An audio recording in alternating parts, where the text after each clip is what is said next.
where news comes first. This is ABC-7 Extra.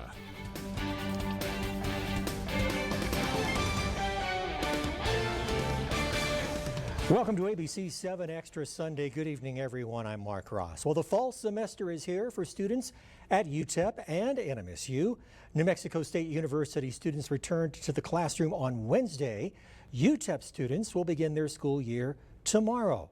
Joining me tonight to discuss what's happening on campus is UTEP's Vice President of Student Affairs, Dr. Katie McCory-Angeles, and the Interim President of the New Mexico State University System, Dr. Monica Torres. Ladies, thank you so much for coming on Extra tonight. Dr. Torres, let's start with you. First off, can you give us an update on the search for a new president? Absolutely. The Board of Regents and the search committee have been very busy trying to come up with a list of candidates, and they've successfully done that. They will bring 5 candidates to the campus of New Mexico State University in the next few weeks. We're looking at early September for a series of meetings and forums. That schedule is being worked out now and will be announced very, very quickly. And if anybody's interested, they can go to our website, presidential search at NMSU, and they'll find the 5 finalists. The credentials are there for them, and the schedule will be up there as soon as it's finalized. Very exciting time for New Mexico State. We're really looking forward to hosting these 5 candidates on campus and hearing basically their vision for this next version of New Mexico State University. All right, this is a question for both of you, and Dr. McCory-Angeles, I'll start with you. Can you give us a sense of the enrollment for the fall semester? I know classes don't start until tomorrow there at UTEP, but are you getting a sense of how things look? Yeah, things are looking really good. We're particularly excited that our first time in college numbers continue to be really well and increasing. And we're just excited about welcoming our new and returning students to campus for 2 weeks of a minor welcome, which is activities, events, and celebrations. So yes, enrollment's looking good, and we'll know more soon. And we'll talk a little bit more about minor welcome here in just a second. Dr. Torres, what about you? How do things look for the fall semester at NMSU? You know, New Mexico State's looking quite good. NMSU has the university campus in Las Cruces. In addition to that, we have 3 community colleges across the system in New Mexico. Enrollment is generally up. Actually is up and healthy at several of those institutions and flat at others, but we're looking quite good. One of the things that's happening at New Mexico State is a few years ago, NMSU rolled out NMSU Global, and there we're seeing quite explosive growth. You know, and an institution or part of our institution that's really trying to serve adults who are looking to return to get a college credential, a degree, or an advanced degree, and those numbers are up quite a bit. We see a lot of interest in global, but the system's looking good. And as the Vice President mentioned, you know, we'll also have a number of things for Crimson Kickoff that I know we'll be talking about in a little bit, just welcoming students to campus. I was with housing last week as students were checking in, and just a great enthusiasm for being back on a university campus across the system. Well, and you mentioned Crimson Kickoff, you kicking off the fall semester with that. Tell us about that and the events that are coming up during this next week. You know, in the next week, we have lots of things really to help students engage, right? Immediately engage with activity on campus, like a concert on the green, street festival, an employment fair, an Aggie Carnival, Pula-Palooza. Lots of really fun things for students. But in addition to that, we also have something called a crash course on free speech. You know, across the nation, we are suspecting there's going to be lots of intense conversations about our political life right at the moment. And so one of the things we're trying to prepare for is, what does it mean to really engage in free speech on a university campus? And so that's 1 or 2 of the activities that we'll see happening in the next week, but also into September. And Dr. McCory-Angeles, UTEP has minor welcome. Tell us a little bit about the events that are connected with that. We do. There's more than 50 events that our students can engage in to get involved on campus, learn more about the community. We kick it off with our 4th annual Texas Western Gold Rush, which is the first night of classes. So tomorrow night at 7 o'clock, there's food, fun, entertainment, fireworks, all in the center of campus. And since Centennial Plaza. And it culminates with Minor Palooza, which is well known in our community, and that will happen on September 6th at 7 p.m. We're moving that event back into the center of campus, which will be a great way to showcase our beautiful campus community. But there's a lot of excitement this year because the next day is our first home football game with our new coach, Scotty Walden, and there's lots of excitement around that as well. Coach Walden, I have to say, a very quiet man. Absolutely, absolutely, yes. And by the way, little inside scoop, he's going to make an appearance at Minor Palooza roughly around 6:30. So if you're interested in seeing that energy, come on out to Minor Palooza on Friday, September 6th. That's right. And there's also a new football coach up at NMSU. That's absolutely true. Tony Sanchez is our brand new football coach. He's been on the staff before. We're looking forward to a great season ahead with him at the helm. I have a question now for both of you, and Dr. McCourse-Angeles, I'll start with you. What new services are available this fall to students at UTEP? Well, a lot of work is happening in our research area right now. We are very grateful for the Regents Research Excellence Program, which has been a significant advancement to the research at UTEP since we acquired R1 status. Thanks to a $12 million annual allotment, we're able to hire hundreds of researchers to advance discovery in cutting-edge fields of science and technology. And this first year, we are in the process of hiring 69 new researchers on campus. And those include tenure track faculty, research faculty, and postdocs. And so those will be tremendous opportunities for not only our faculty to be involved in, but our students to be involved in that type of research as well. So that is very exciting. And Dr. Torres, what about NMSU and the new services available to students in the fall? On the student affairs side, there are a couple of things that are happening. We're trying to provide more and more opportunities to promote health and wellness on campus. So that includes activities focused on exercise and movement, stress reduction, financial wellness. But in addition to that, we're just launching a brand new service called Timely Care, which is basically a 24/7 telehealth opportunity for students. We know that students aren't always sick between 8 and 5. So this is brand new, and we think that students will take advantage of it. In addition to that, we have a couple of new academic programs, new degree programs. We have a new Bachelor's of Science in Computer Engineering, and we have a new PhD program in Transborder and Global Human Dynamics. So lots of exciting things happening on the campus. And as far as UTEP goes, are there new degree programs? There are. We are excited that in September, students will be able to enroll in a PhD program in physics. And the focus of the program is going to be on quantum information services. And so that will be extraordinary for students to engage in technological fields, not only here in this region, but beyond. And so that's a first for UTEP. And so starting in September, they can begin enrolling in that coursework. Still to come, UTEP made some major announcements on Friday during the school's fall convocation and the initiatives NMSU has for its community colleges. Stay with us. You're watching ABC-7 Extra Sunday. Thank you so much to all those who came out and helped support the Humane Society of El Paso. More pets and more animals here in El Paso will be able to have a forever home. Thank you once again, El Paso, and thank you to the Humane Society and all the volunteers. El Paso Emergency Room is the place you can trust when emergency strikes. Board-certified physicians will help ease your trauma, and you'll never wait. That's our promise. El Pasoans caring for El Pasoans. El Paso Emergency Room, 2 locations east and west. Start a new career and enroll now at Southwest University. Enroll today and become a professional in nursing, X-ray, or sonography.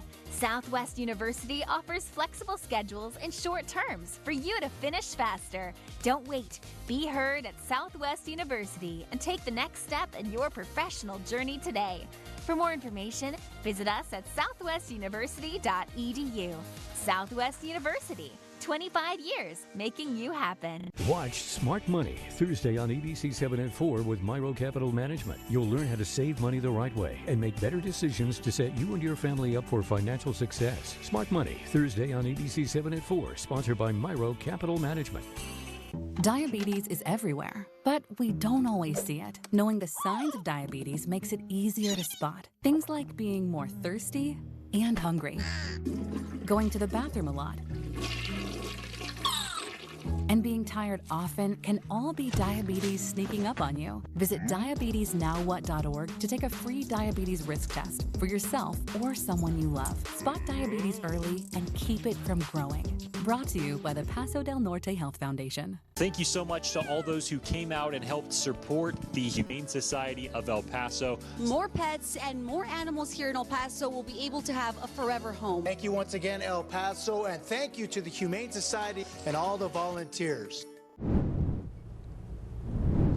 Welcome back to ABC-7 Extra Sunday. I'm Mark Ross, and tonight we're speaking with UTEP's Vice President of Student Affairs, Dr. Katie McCrory-Angeles, and the interim president of the New Mexico State University System, Dr. Monica Torres. Dr. McCrory-Angeles, UTEP President Heather Wilson was in Austin on Wednesday. She met with the UT System regents. She unveiled a 10-year master plan for the university, and the regents did approve that plan. Now, she talked about it during Friday's convocation. Tell us about the plan and what are some of the changes that will directly benefit students? Yes, so we're very proud of our master plan. We've been working on it for months, and it really takes into account the needs of the institution through 2034. And so some of our current projects that are underway are our advanced manufacturing building, our Texas Western Hall. You can see the cranes on the campus right now, but that also means that we are going to take down the College of Liberal Arts as it's known now. I think most folks who have come through that building remember the smell and the condition of that building, but it's time to come down. We will not rebuild in that space. We actually are going to landscape that area. So it ties into Centennial Plaza with desert native landscaping and such. And there will actually be parking where the liberal arts building stood. Yep, that is well adjacent to it. That is the plan, to add parking there and some other spaces, other places on campus as well as we grow as an institution. But we are also looking at taking down our El Paso Natural Gas Conference Center. That is across from our library, and putting in its place a student success building to really focus on the needs of our students.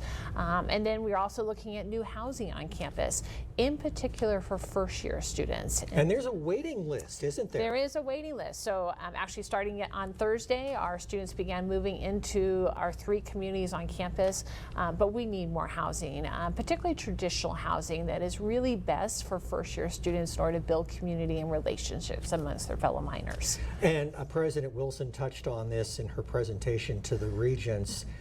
There are some aging buildings on the UTEP campus. There is, very much. Part of what we did is this master planning process was looking at all of the buildings on campus and looking at the conditions of them. And some of them are beyond repair, and the best solution is to look at replacing them with newer, modern facilities that meet the needs of our growing population and the students that we're serving. Now, President Wilson also announced a very significant advancement in UTEP's research programs. I know you touched a little bit on it in our last segment, but expand on that if you will. Absolutely. So we are very grateful to the Regents Research Excellence Program. It's probably the most significant advancement in research at UTEP since we acquired R1 status.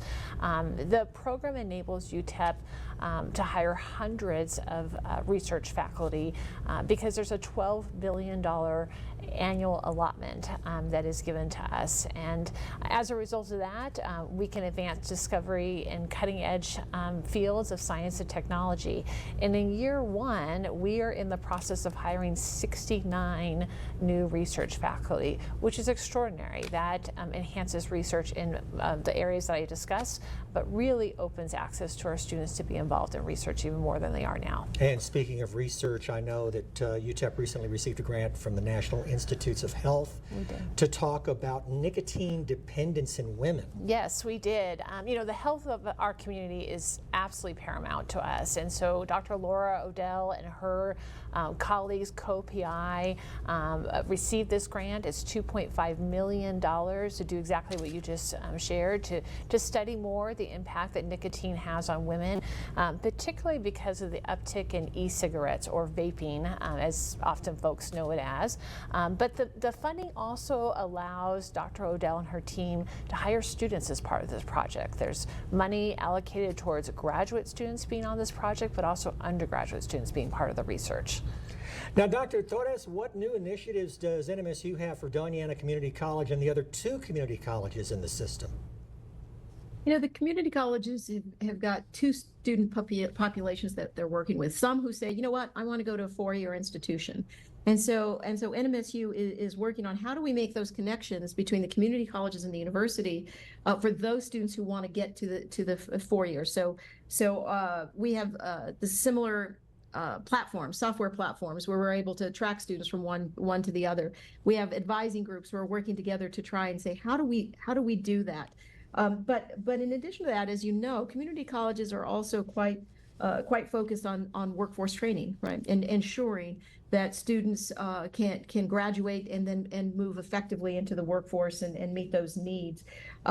So there are obviously, you know, growing certificate and associate degree programs, but in addition to that, we see the community colleges also developing more capacity to do short-term training, right? Sometimes on the credit side, where students are going to connect it to an associate degree or maybe to a bachelor's degree, but also on the non-credit side, a 6-week training to upskill, right? Something they need in the workforce right now. And so we are seeing increasing projects and initiatives at the 3 community colleges trying to meet that need in their community as well.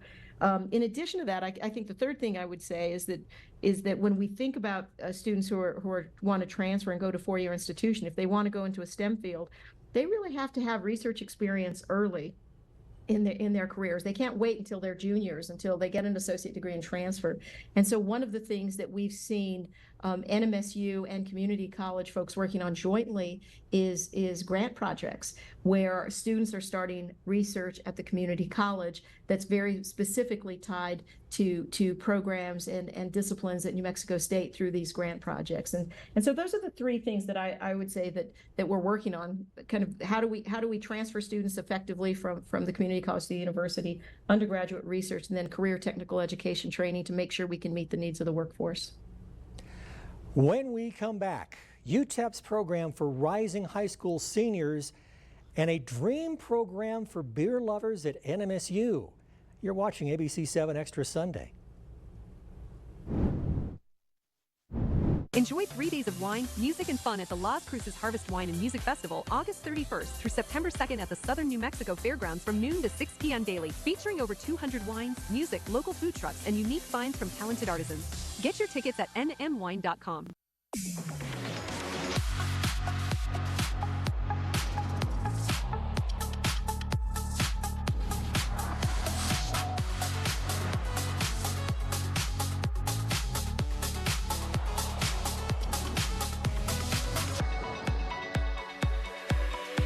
Get 2.9% APR for 36 months plus $1,000 purchase allowance on most 2024 Cadillac models when you finance through Cadillac Financial. Enroll now at Southwest University, where your future meets flexibility. With in-person classes only 2 days a week, our innovative schedule allows you to balance work, family, and education. Become a nurse, surgical tech, or medical assistant. We offer flexible schedules and short terms for you to finish faster. For more information, visit us at southwestuniversity.edu. Southwest University, 25 years making you happen. Hi, my name is Dr. Carlos Viesca with Border Pain Institute, and today I would like to introduce you to a new modality to treat joint pain, either shoulder, knee, or any other type of joint pain, called PNS, short for peripheral nerve stimulation, which is highly successful. So if you or anyone you know suffers from these type of ailments, please call us at 915-857-4130. Enjoy 3 days of wine, music, and fun at the Las Cruces Harvest Wine and Music Festival August 31st through September 2nd at the Southern New Mexico Fairgrounds from noon to 6 p.m. daily, featuring over 200 wines, music, local food trucks, and unique finds from talented artisans. Get your tickets at nmwine.com. And welcome back to ABC-7 Extra Sunday. I'm Mark Ross. Tonight, we're focused on UTEP and NMSU as they begin the fall semester. NMSU started on Wednesday, UTEP starting tomorrow. We are joined by UTEP's Vice President of Student Affairs, Dr. Katie McCory-Angeles, and Dr. Monica Torres, the interim president of the New Mexico State University system. Dr. Torres, you have a program at NMSU celebrating a milestone anniversary in September, the Learning Games Lab. What does the lab do? You know, the Learning Games Lab has been around for 20 years, and one of the things they're doing is, I think initially they started thinking people are doing digital gaming, right? And how do we use that? How can that be used for learning? I think that was the kind of the initial plan. And so what they've done is they bring young people in and they test their games and they get feedback from young people, and then they adapt the game so that they can not only be more effective games in terms of learning, but also appeal to young people so they'll actually play the game. So this 20-year anniversary, they'll be celebrating hundreds of young people who have come into their lab, reviewed the games, provide feedback to influence the products.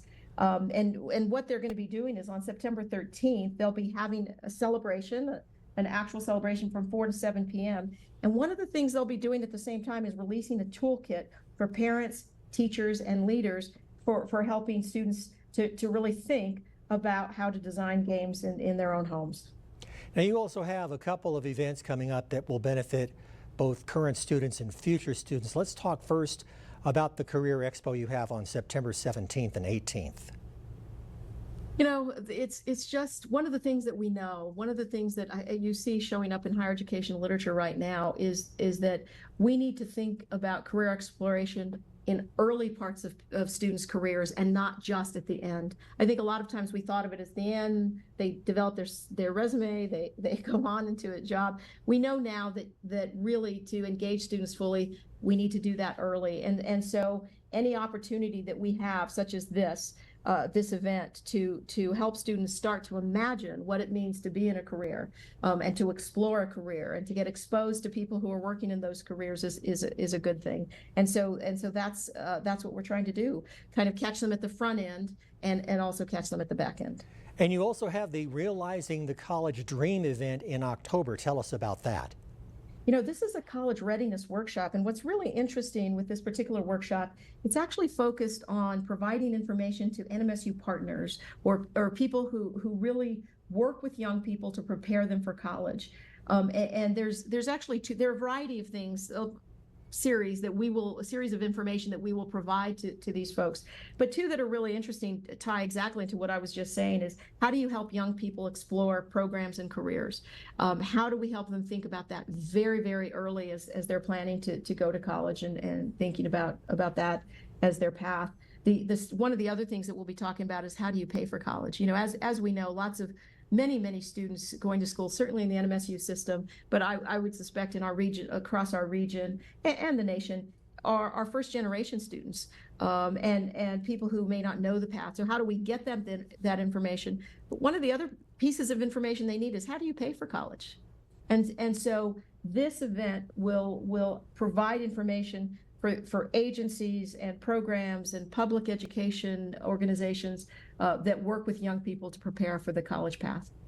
And speaking of college dreams, Dr. McCory-Angeles, tell us about UTEP's direct admission program for rising high school seniors. Yes, we're very excited about this. Notices have gone out to many students who have the skills and the abilities to go to college, to UTEP specifically, and it has been met with such positiveness, not only by the school districts and teachers and the students themselves, but the community. I have to say, literally last week, just by happenstance, I ran into two young persons who received those notices, and they are so excited. It built their confidence. They saw themselves as college material and are really excited about pursuing the opportunity at UTEP. And Dr. Torres mentioned about first-time students from a family. UTEP certainly has a program to help those folks out, right? Absolutely. You know, 50% of our students at UTEP are first in their family to go to college, and so as an institution, we've embraced that. Our faculty and staff are committed to student success, removing barriers to their ability to attain a college degree, and so we have a number of programs and services to support their success as they transition into the university throughout their time and as they go on to post-degree completion or jobs, their career in general. Now, it's no secret that university life, classes and everything else, and paying for books and labs and fees, all of that can be a stress on a person. So how is UTEP helping not only students, but faculty and staff through mental health issues? Absolutely. You know, this is something we've taken very seriously, and we're grateful to UT System Regents for supporting a number of efforts at UTEP. Much of those are virtual platforms that are available 24 hours a day, 365 days a year. You know, students today are very tech savvy, and they enjoy the whole concept of gaming and understanding what it means to maintain their mental health and well-being, and so the platforms are very popular with our students. But we also have resources available to our faculty and staff as well, and so we are a culture of care that is very important to us, and so we have systems set up to support the mental health and well-being of our entire community, students, faculty, and staff. And Dr. Torres, how is NMSU helping students or staff who may be facing mental health issues? You know what, as I noted earlier, we've just launched a platform called Timely Care, which is 24/7 kind of electronic access to health programs and to health services, and that's brand new, and we're rolling it out kind of in a big way.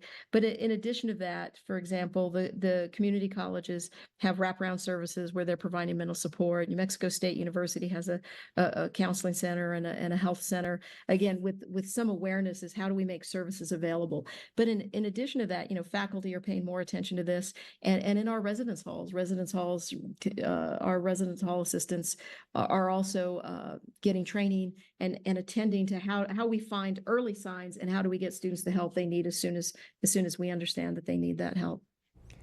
Now, I have to end our conversation tonight on a lighter note. Dr. Torres, I had no idea NMSU has a brewery engineering program. What is that about? Absolutely. So the NMSU Department of Chemical and Materials Engineering is developing essentially a program to prepare students for careers across the brewing industry. And there's no doubt in the last 20 years or so, we have seen that industry absolutely explode. But this is a serious program. It includes a minor in chemical engineering. We have a dual fermenter, stainless steel brewery providing hands-on training, a full-service beer characterization analytical laboratory, summer training workshops, international brewery studies, and then an industry pipeline that really helps students go from the classroom into the industry. So it's a very, very exciting program that I think will attract a number of students who are in engineering but are interested in pursuing this particular industry. Dr. Katie McCory-Angeles from UTEP, Dr. Monica Torres from NMSU. Ladies, thank you so much for coming on ABC-7 Extra Sunday. Absolutely. Thank you. And thank you for joining us. I'm Mark Ross. Stay safe, stay strong. I'll see you next Sunday night. Thank you for watching. ABC-7 News is now available on any of these streaming services, as well as the KVIA News and KVIA Weather and Traffic apps.